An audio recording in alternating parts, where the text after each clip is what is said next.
we have to go on with this just a little bit because the coverage of this, I mean, who do they think they're kidding?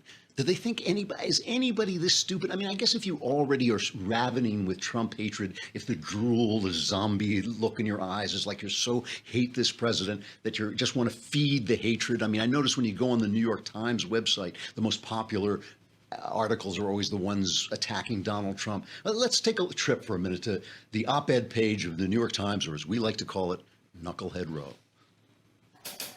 Oh, hey, hey, oh, hey, oh, let's go waltzing down to Knucklehead Road. So Frank Bruni, who just spews hatred. I mean, it's just all he does. He says, the waters swell, so does Trump's ego. I would like to believe that what fascinated Donald Trump about the floodwaters of Texas and pulled him to the state on Tuesday were the scenes of human suffering. I would also like to believe that I'm a dead ringer for Brad Pitt.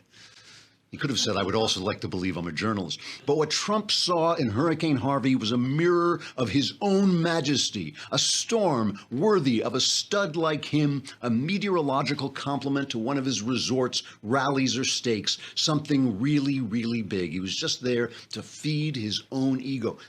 My question to that is like, what is he reporting? He's reporting his own hatred. That's all he's reporting. He has no facts. There's no, there's nothing to say that this is what Trump was doing. Trump went down there to help, and he's been trying to fix things. Here's my favorite. This is from Slate.com. Houston doesn't showcase America at its best. It's just Katie Waldman. I swear, these people are like, they're just like, the hatred has turned them into zombies.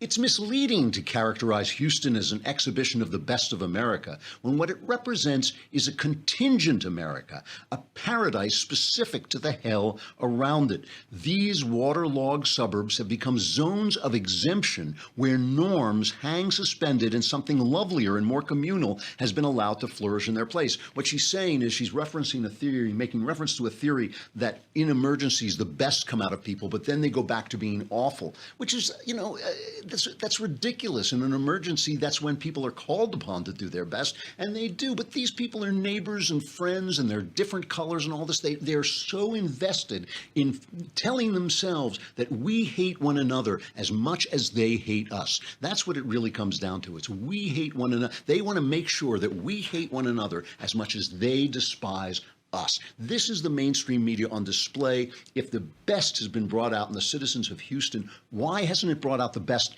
in them? Why is the New York Times is attacking Melania Trump's shoes, and not just the New York Times. It was all over. She wore these stiletto heels to get on the transport to go, and on the transport, she, as women often do, she changed into the shoe she needed. She changed into sneakers. Vanessa Friedman, the New York Times. When is a shoe not just a shoe? When it is a pair of very high, needle-thin heels worn by the First Lady of the United States on her way to the site of a natural disaster. Then it becomes a symbol for what many see as the disconnect between the Trump administration and reality. Another example of the way in which this president and his family continue to define appropriate their own way and an excuse for partisan name-calling. That's the New York Times. Then the Washington Post, there was no pretense about Melania Trump's heels, but sometimes a little pretense helps. This is Robin Given. Melania Trump is the kind of woman who travels to a flood-ravaged state in a pair of black snakeskin stilettos. Is it me? This is the most sexist. What business is it of hers what they wear? What business is of there's what she wears? Even Trevor Noah, unfunny comedian, but a total reliable leftist, even he went off on this. Listen to him. She went to Houston wearing high heels. Oh, and she's getting a lot of flack for it. Online predominantly, but it counts. And here's my thing. I don't know why anyone should care what anyone wears when they're on their way to help people. Like, people are like, why is she wearing those heels when she's going to help people? Who cares? Look at the Pope. You see how he dresses? Look at that. All white with giant bling. He looks like he's going to a P. Diddy party. But we don't say, hey, he can't go out helping people dressed like that. So that's actually fairly funny. Not bad. Not bad.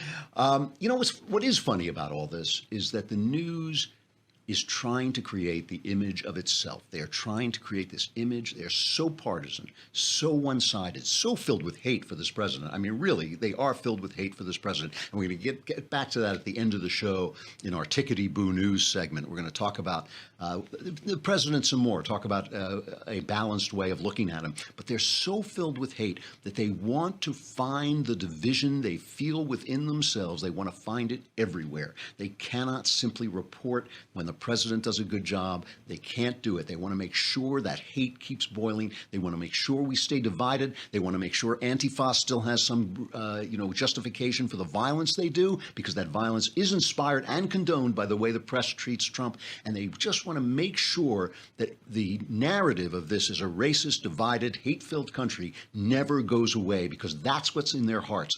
As Jesus said, it's what comes out of a man's heart that corrupts a man. And these people, we are watching their corruption. It is absolutely disgusting, especially when you put it next to the everyday Americans of every color and every description and every politics. I'm sure you put them next to that, these everyday guys who the press despises, who are rising to these levels of nobility and grandeur and decency that just make the press, they just look disgusting. They look disgusting. I hope I wasn't beating around the bush there. I hope I was clear on how I feel about our mainstream media.